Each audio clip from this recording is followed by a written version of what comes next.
네, 뉴스 정면 승부는요. 매주 수요일 수요 스페셜 세 남자의 정치수다와 함께합니다. 김경진 변호사, 소종섭 전 시사저널 편집국장 두 분 나와 계십니다. 안녕하세요. 안녕하세요. 단도직입적으로 여쭤볼게요. 네. 유승민 원내대표 사퇴합니까? 안 할 것 같은데. 안 할 것 같다. 네. 네, 왜요?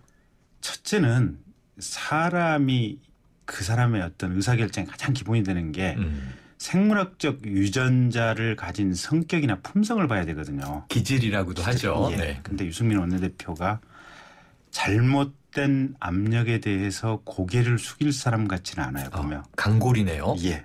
상당한 강골인데 네. 지금 어쨌든 박근혜 본인 최소한 유승민 원내대표 본인 판단으로는 네. 대통령의 사퇴 요구가 기본적으로 부당하고 잘못됐다라고 판단을 하고 있는 것 같고 그래서 사퇴할 이유가 없다라고 생각을 하는 것 같고 거기에 덧붙여서 진보 언론뿐만 아니라 보수 언론에서도 대통령의 사퇴 요구가 잘못됐다는 취지의 논설이 나오고 있는 상황 아니겠습니까? 네. 그리고 여론조사 지지도도 최소한 어떤 유승민 원내대표 쪽에 무게가 조금 더 실려 있거든요. 그렇다고 본다면 버틸 가능성이 제가 볼 때는 7, 80% 이상이다.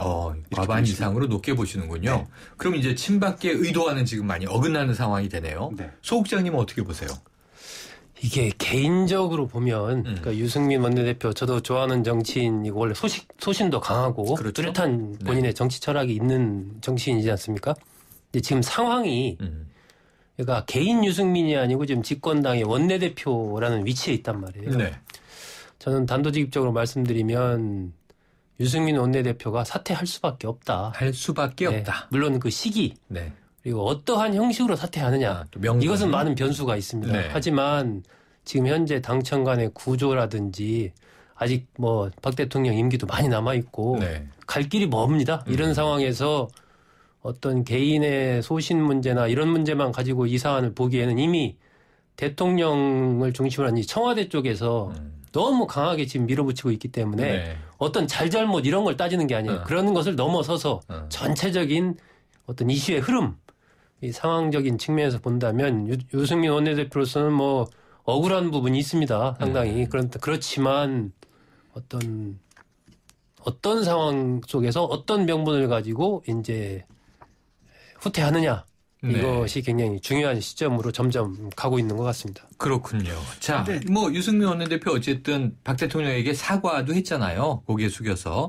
네, 그런데요. 네, 이게 문제는 이런 것 같아요. 이제 방금 소국장님께서 말씀하신 부분이 새누리당 의원들도 지금 이럴까 저럴까 하는 이런 마음이 이런 상황인 것 같아요. 보니까. 그러니까 새누리당 의원들도 전체적으로 어쨌든 대통령 임기가 2년 반이 남아있는 이 상태인데 과연 당청 간의 극단적인 어떤 대결로 가면 결국은 당도 손해고 대통령도 손해고 공멸이다. 그렇다면 이 원인의 잘잘못 책임하고 상관없이 유승민 원내대표가 사퇴해 줘야 되는 것이 아니냐.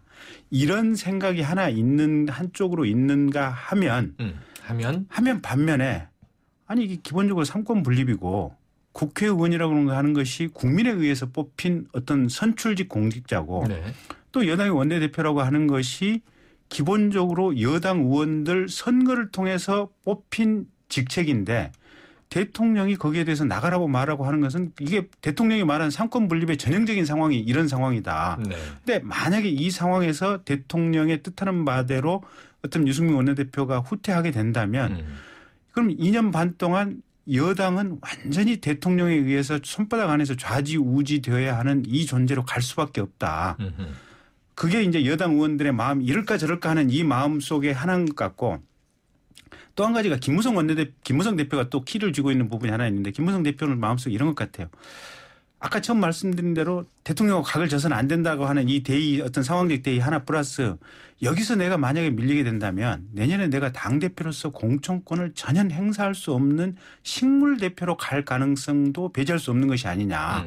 그렇다고 한다면 당대표로서 어쨌든 이 상황을 버틸 때까지 버텨야 된다. 아니면 끝까지 버텨서 오히려 이 상황을 이용해서 대통령을 무력화시켜야 된다. 대통령의 어떤 당에 대한 영향력을. 네. 이 생각이 지금 그러니까 의원들도 그렇고 당대표도 그렇고 다들 마음속에 이럴까 저럴까 왔다 갔다 하는 상황인 것 같아요. 근데 무섭게 진단하시는데요. 한 방향성이 지금 정해지진 않은 것 같아요. 근데 문제는 그러면 확 치고 나갈 만한 어떤 동력이 친박계 내부에서 친박 의원들 사이에 있어야 되는데 사실은 문제는 그쪽에서 동력이 없다는 거예요. 수단이 없어요. 그러니까 최고위원들 사퇴해서 최고위를 무능화시켜서 어떻게 보면 김무성 대표 체제를 무력화시킨다가 유일하게 쓸 수 있는 패카드인데 그 카드조차 김무성이 그걸 무시해버리고 본인이 대표직을 사퇴를 안 하고 가령 뭐 최고위원들 보궐선거 그대로 하자. 그다음에 지명직 최고위원 자기가 임명하겠다. 이렇게 되는 순간 친박계만 그냥 전면 몰살당하고 그냥 끝나는 수가 있거든요. 거사는 성공하지 못하고. 야, 거사. 예. 네. 그러다 보니까 친박계도 뾰족한 수단이 없어서 다들 지금 미치기 직전 일보 직전의 상태가 지금 새누리당의 상태가 아닌가. 네. 이러지도 못하고 저러지도 못한 상태 아닌가. 김무성 대표의 고민은 그러니까 유승민이라는 그 한 인물이 갖고 있는 거. 그러니까 유승민이라는 국회의원 한 명을 넘어서는 상당히 상징화된 부분이 있습니다. 네.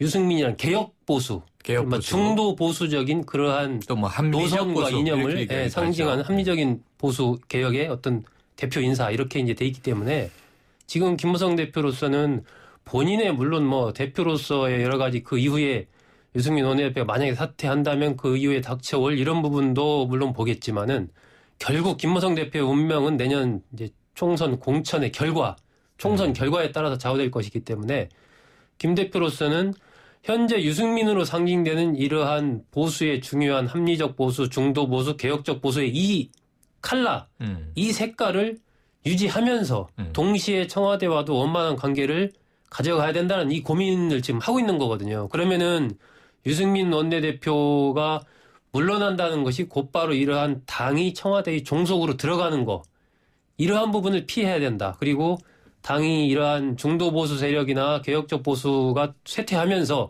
이른바 흔히 말하는 뭐 그냥 그 꼴통 보수라고들 하죠. 그런 색깔로 가는 것을 어떻게 네. 하면 막을 수 있는가 이런 고민이 있는 거죠. 아, 이거 두 분이 정말 전문가는 전문가신 게 유승민 원내대표 사퇴할까요? 요 한마디를 던졌는데 지금 당내 역학관계까지 다 분석을 해주고 계세요. 3부 여기까지 하고요. 4부에 이어서 계속합니다. 뉴스 정면 승부 4부 시작합니다. 수요 스페셜 새 남자의 정치수다 계속해서 이어가고요. 김경진 변호사, 소종섭 전 시사저널 편집국장 함께하고 있습니다. 계속해서 여러분 의견은요. 문자 샵 0945로 보내주시고요. 짧은 문자 50원, 긴 문자 100원의 정보 이용료가 있습니다. 자, 아까 우리 소 국장님 말씀 주셨습니다만 지금 김무성 대표의 고민까지 얘기하고 있었어요. 사실은 청와대와 좋은 관계 유지해야죠. 이제 아직 전환점을 돌지도 않았습니다. 임기가. 네. 그리고 한편 유승민 원내대표로 상징이 되는 뭐 개혁 보수, 합리적 보수, 중도 보수를 또 끌어안고 가야 되겠죠. 근데 문제는 지금 이게 거의 정면 충돌, 우리가 치킨 게임이라 그러지 않습니까? 여기서 어느 쪽을 양보시키고 어느 쪽을 절충을 해서 균형을 잡기가 김무성 대표 입장에서 쉬워 보이지 않아요. 이 부분에 대해서 김무성 대표가 쓸 수 있는 아까 카드도 말씀하셨지만 이게 싸우는 전장터의 카드 말고 지금 평화를 유지시키기 위한 카드가 훨씬 더 어려워 보이거든요. 네. 그러면은 만약에 우리 김경진 변호사님이 김무성 대표라면 지금 어떻게 하시겠어요? 방법이 없죠. 네. 그러니까 원래 남편이 홀어머니하고 마누라하고 이렇게 며느리하고 이제 절묘한 비유신데요. 예, 싸움이 있을 때 그러면 이 남편은 도대체 어떻게 해야 되느냐. 소주 들고 집을 나가야죠. 아니요. 집을 나가면 안 되고요. 네. 두 분을 일단 물리적으로 떼어놓은 다음에 저 방에 가서는 실컷 어머니한테는 며느리 욕을 하고 자기 부인 앞에 가서는 어머니 욕 실컷 하고 그다음에 평소에 숨겨놨던 비자금 꺼내고 가서 어머니도 드리고 마누라도 드리고 이러는 수밖에 없는데 네.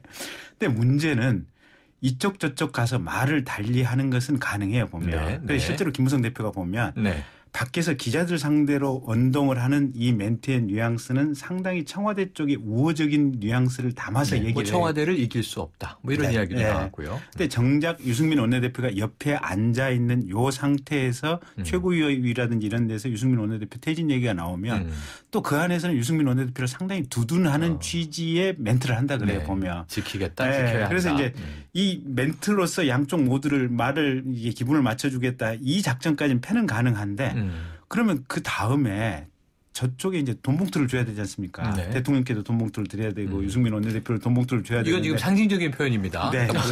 선물이라고 오해하기 쉬워요. 오해하기 쉽습니다. 표현을 왜 그렇게 하세요?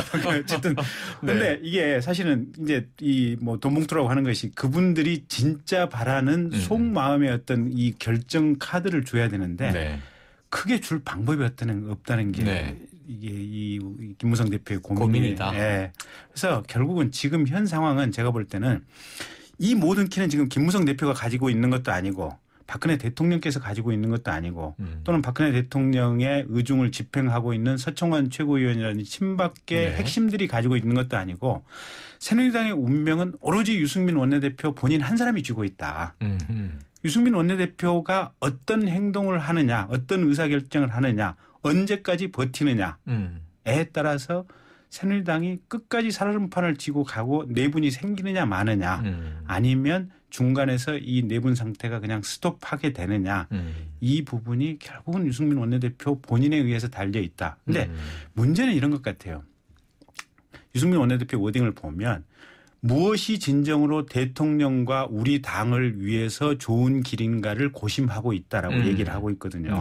그런데 네. 진정으로 좋은 길인가. 그런데 유승민 원내대표는 이 헌법적 가치에 대해서 생각을 하고 있는 것 같아요. 그러니까 대통령이 바라는 대로 그냥 그 의중을 그대로 따르는 것이 결코 대통령을 위해서나 당과 국가를 위해서 좋지 않다라고 생각을 하는 것 같아요. 자, 거기서 문제가 있는 것 같습니다. 왜냐하면 이 김무성 대표에게 빙의해달라고 부탁드렸더니 유승민 원내대표한테 빙의를 하고 계셨어요. 그런데 이 나름 지금 우리 모두 다 유승민 원내대표가 지금 벼랑 끝에 서 있다 이렇게 바라보는데 오히려 모든 키를 쥐고 있다라고 역설적인 해석을 해주신 것은 유승민 원내대표가 모든 사람을 벼랑 끝에 세우고 있는 셈입니다. 매우 지금. 이 창의적인 해석이신 것 같아요. 소 국장님, 김무성 대표 입장이라면 어떻게 풀어야 됩니까? 지금 김무성 대표로서는 청와대, 그러니까 박근혜 대통령의 스타일을 오래 이제 정치를 해오신 분들은 잘 아실 텐데 변하기를 기대한다는 것은 사실 어려운 일입니다. 쉽지 않다. 예. 그러니까 청와대가 지금 뭐 이렇게 통 크게 끌어안고 여러 가지 이제 그런 얘기하는 분들도 있는데 말씀들은 그렇게 하지만 현실적으로 그렇게 될 거라고 믿는 사람은 거의 없습니다. 그렇다면 김무성 대표로서는 청와대가 그런 상황이면은 결국은 이제 유승민 대표 부분을 어떻게 해결하는가에 초점이 갈 수밖에 없다. 그 핵심은 아까도 말씀드린 대로 유승민이라는 인물이 갖고 있는 그러한 상징성, 색깔 그것을 어떻게 하면은 훼손하지 않으면서 이 사태를 마무리할 수 있는가에 달려 있거든요. 제가 보기에는 이 유승민 원내대표가 원내대표 측에서는 물러난다고 하더라도 당의 총선 국면에서 중요한 역할을 할 수밖에 없다. 그런 쪽으로 지금 흐름이 가고 있고 왜 그러냐면 지금 많은 새누리당 국회의원들이 유승민 의원이 굉장히 당의 중요한 자산이다라는 부분을 이번 기회를 통해서 더 인식을 하게 된 겁니다. 그렇기 때문에 지금 원내대표도 물러났다고 해서 그냥 아웃된다? 이건 유승민 원내대표가 아웃되는 게 아니고 많은 그 새누리당의 뜻을 같이 했던 사람들이 같이 아웃되는 걸로 생각을 하기 때문에 오히려 더 전면에 부상할 수밖에 없는 그런 정치적인 기회를 유승민 대표는 지금 잡고 있는 것이고 새누리당으로서도 살기 위해서라도 그 길을 갈 수밖에 없다. 그렇기 때문에 김무성 대표는 총선 국면에서 유승민 대표에게 중요한 어떤 역할을 줄 것이고 그런 어떤 형식을 통해서 이 문제가 해결되지 않겠느냐. 그리고 유승민 대표는 이제 그런 명예로운 어떤 퇴진을 택하겠죠. 요즘에 이제 명예로운 퇴진 얘기가 많이 나오고 있습니다. 지금 소 국장님은 이제 투스텝 전략을 얘기해 주신 거예요. 김무성 대표라면 청와대의 의중을 받아들일 수밖에 없다. 사퇴는 시키지만 유승민 원내대표 아웃 이게 아니라 총선에서 혹은 그 이후에 더 중차대한 역할을 맡김으로써 그 존재 가치를 훼손하지 않고 살려낼 수 있다라고 이제 말씀 주셨어요. 문제의 포인트는 이거예요. 그러니까 그 스텝으로 김무성 대표가 유승민 원내대표를 설득하려 하고 있는 설득 작업이 진행 중일 터인데 문제는 유승민 원내대표가 이걸 받아들일 것이다. 당사자가 그게 관건이죠. 그런데 제가 갖고 있는 유승민 원내대표 성품에 관한 느낌으로서는 그게 그렇게 녹록지 않을 것이다. 거기서 모든 여당과 청와대의 고민이 있을 것이다. 그렇게 보고 유승민 원내대표가 이제 아버지도 유수호 전 의원 아니겠습니까? 그렇죠. 그리고 박 대통령 비서실장도 하면서 박 대통령을 가까이서 잘 봤단 말이에요. 정치를 또 오래 한 분이고 그렇죠. 그런 비중 있는 정치인으로서 역할을 해왔기 때문에 저는 이게 본인이 갖고 있는 본인의 어떤 소신과 고집 이런 거 굉장히 존중하는 부분이 있지만 지금 전체적인 이 상황 속에서 본인의 계속 이 흐름으로 갔을 때 나라와 이 당정청의 관계가 어떻게 될 것인가, 궁극적으로 대한민국이 어떻게 될 것인가 이런 생각을 이 정도 정치인은 안 할 수가 없습니다. 네. 그렇기 상황 때문에 정리가 우선이냐, 내 소신을 지키는 게 우선이냐 고민을 하겠죠. 예, 그런 딜레마를 계속 갖고 갈 겁니다. 오늘 두 분의 이야기가 완전히 상반돼서 너무 재밌어요. 네. 자, 유승민 원내대표는 뚝심으로 갈 것이다. 그리고 상황에 결국은 양보할 수밖에 없지 않느냐. 억울한 지점이 있더라도 네. 이런 흐름으로 가고 있는데 어쨌든 다음 주 이 시간에는 오늘의 예언 중에 네. 승패가 결정이 될 것으로 보입니다. 대략. 왜냐하면 닷새 후 다음 주 월요일 7월 6일이면요. 네. 오늘이 1일이니까 본회의가 열리고 네. 그날 유승민 원내대표의 사퇴, 거취 여부가 결정되지 않겠느냐. 이렇게 지금 관측하고 있는데요. 자, 그와 함께 지금 박근혜 대통령이 워낙 뭐 배신의 정치라든가 또는 이제 여당의 원내 사령탑에 대한 이제 성토라든가 이런 게 쏟아져 나와서 일이 이렇게 커졌지만 네. 원래 사안은 뭐였냐면은 국회법 개정안이었어요. 이게 이제 여야가 합의해서 올렸는데 청와대는 거부권 네. 그리고 이제 제의 이렇게 된 거 아닙니까? 네. 그런데 이제 지금 여당 당론은 이게 자동 폐기 수순으로 흘러가게 두고 있는 거 아닙니까? 네.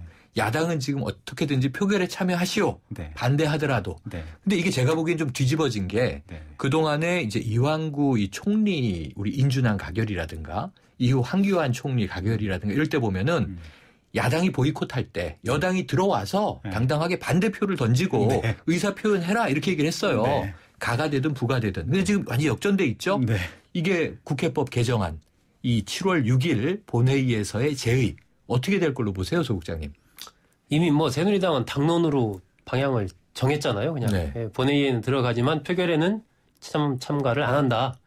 이렇게 정했는데 원론적으로 보면 이제 지금 말씀하신 그 방향이 저도 맞다고 생각합니다. 그 뭐 반대를 하든 찬성을 하든 어쨌든 표결에 참여해라. 표결에 참여하는 게 원론적으로는 맞죠. 근데 지금 이제 그렇게 그런 선택을 한다는 것은 곧 또 청와대와 바로 또? 맞붙는 것이고 또 국회의원들 다 통제가 안 되지 않습니까? 그럼 그중에 또 이제 뭐 다시 또 찬성표가 많이 나오고 이러면 정말 새누리당으로서는 굉장히 곤혹스러운 상황이 되기 때문에 아예 그냥 당론으로 딱 그렇게 이제 정했기 때문에 이게 지금 뭐 298명인데 새누리당 의원이 160명이거든요. 그렇죠. 그러면 어차피 이제 과반수가 안 되기 때문에 참석해도 그냥 자동 폐기되는 쪽으로 이제 갈 수밖에 없지 않나. 참여해도 표결 참여하면 위험해질 수 있다.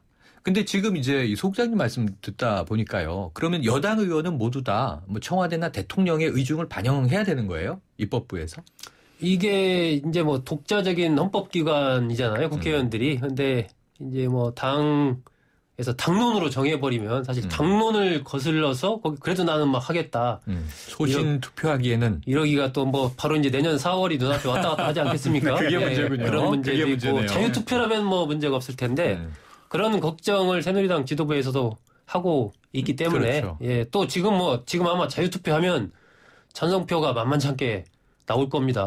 예, 그런 위험성이 있고 뭐 가결될 수도 있죠. 지난번 네. 결과를 네. 본다면 그렇기 때문에 지도부에서 굳이 미리미리 단도리를 하면서 당론으로 확실히 정한 그래도 거죠. 제2에 붙여졌을 때는 이게 3분의 2가 찬성해야 되는 거죠? 그러니까 제적 과반수. 그러니까 제적 과반수의 최소한 3분의 2. 150명 출석하고 이상은 150명의 출석해야 되고. 3분의 2만 그렇죠. 충족하면 제의가 성립이 네. 되는 거죠. 그러면은요, 김 변호사님. 네. 지금 이 야당으로서는 이거 뭐 방법은 없는 겁니까? 국회법 개정안? 현실적인 방법은 없다고 네. 봐야죠. 여당이 이미 그렇게 방침을 정했으니까 폐기가 되는 건데 다만 현실적으로 이 상황에서 대통령에 대한 망신 주기는 계속해서 가능한 상황이죠. 그러니까 그 방법이 뭐냐면 과거에 이와 비슷한 내용의 법안이 한 두세 건 정도 수차례 발의가 됐었는데 네. 그중에 한 두 번 정도 대통령께서 본인이 공동 발의자로 이렇게 사인했던 야당 시절일 때. 야당 시절에 그렇죠. 네. 국회의원 시절에 발의했던 법안이 있는데 그 내용과 똑같은 내용의 법안을 다시 발의를 하겠다라고 얘기를 하고 있어요. 네.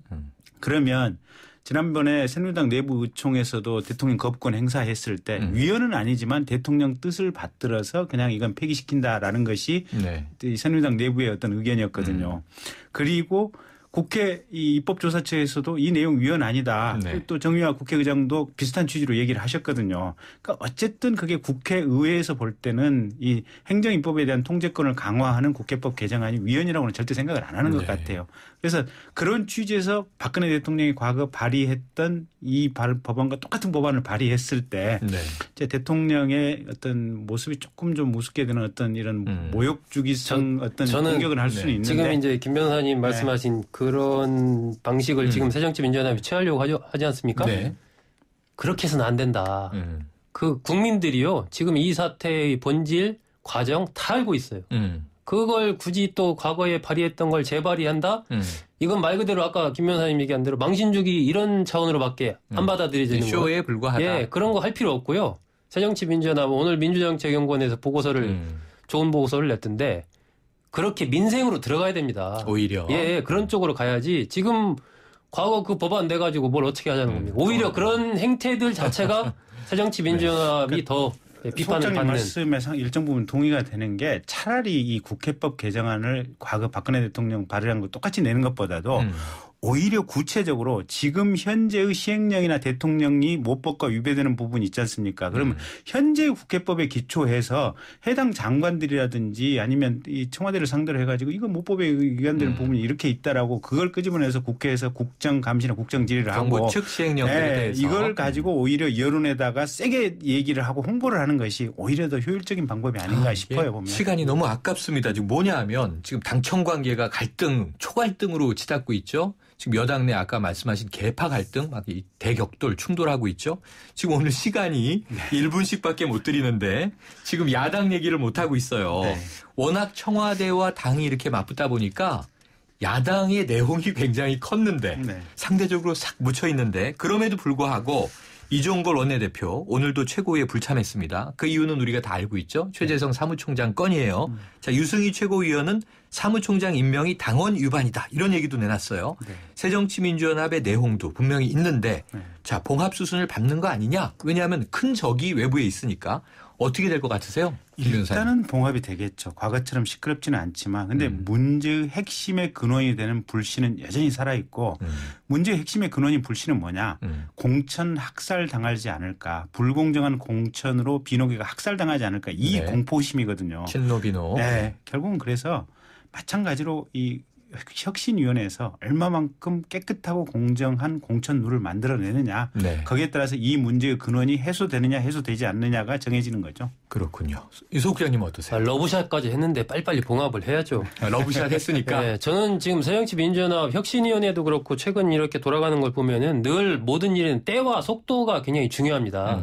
지금 같은 이런 때 새정치민주연합이 빨리빨리 이런 부분을 내부적인 갈등을 빨리 해결을 해서 일치단결해가지고 어떤 새로운 미래지향적인 비전을 국민들한테 보여줘야 아, 저 당도 괜찮구나. 정권도 저기 맡겨도 되겠구나. 이런 느낌을 주는 거거든요. 이런 부분에서 저는 굉장히 타이밍을 좀 놓치고 있다. 이렇게 보고 있고요. 마찬가지로 혁신위원회 활동 이런 것도 지금 혁신위원회가 있는지도 벌써 가물가물해지고 있어요. 이렇게 가가지고는 혁신 못합니다. 빨리빨리 과감한 조치를 속도전으로 해서 그렇게 가야 이 어떤 소기의 성과를 이룰 수가 있다라고 그렇게 그럼 생각합니다. 이제 김상곤 위원장의 혁신이 7월, 8월에 아주 중요하겠네요. 네. 근데 이제 혁신안 9월 얘기 나오고 있고 그러니까 6월에서부터 자, 속도와 타이밍 여야 모두에게 중요할 것 같은데요. 참 이런 생각을 하게 돼요. 어찌 보면은 이게 조선시대 당파 싸움인가. 뭐 서인, 동인, 노론, 소론 지금 이런 얘기를 보는 것 같습니다. 여당 내의 내홍, 야당 내의 내홍, 당청 관계 갈등. 기본적으로 전부 다 여야 관계없이 국민을 배반하는 정치를 하고 있는 거예요. 이거야말로 배신의 정치인 거예요. 좋은 여야가 말씀입니다. 자, 오늘 말씀 여기까지 듣겠습니다. 감사합니다. 고맙습니다.